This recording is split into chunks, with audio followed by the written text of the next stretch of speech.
It started small. At first I thought I was imagining it. I'd leave my bedroom window open at night, and sometimes I'd see a shadow moving in the backyard across the street, or catch glimpses of someone at the end of the block when I walked to school. I told myself it was just a neighbor, or maybe a stray cat, but my stomach twisted every time I saw the figure. But then, one day, while doing homework, I used the bathroom. Then, when I got back to my desk, a note was on my bedroom floor.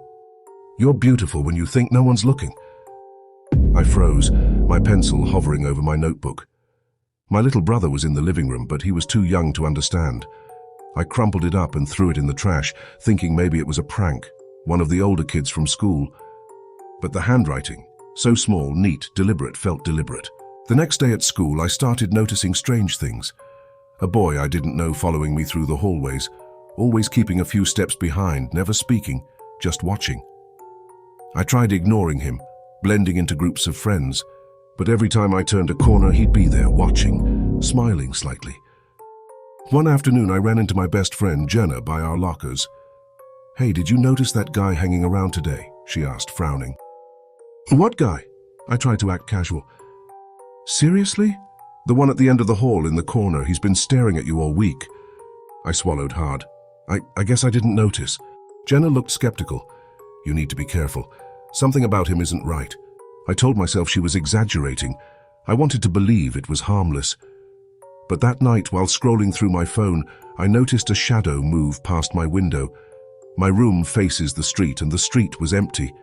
I froze, heart racing. Then I saw it. Him, standing on the edge of the yard across the street, watching, waiting. I called my mom into my room. "Mom, there's someone outside." She looked out the window, squinting. "Honey, it's probably just someone walking by."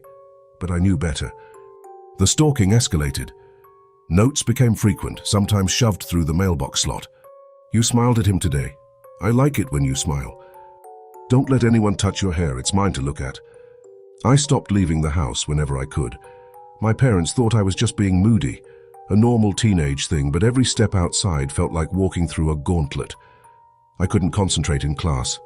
I jumped at every phone notification, every car that slowed near my house. One day after school, I caught him near the corner store, pretending to browse the magazines.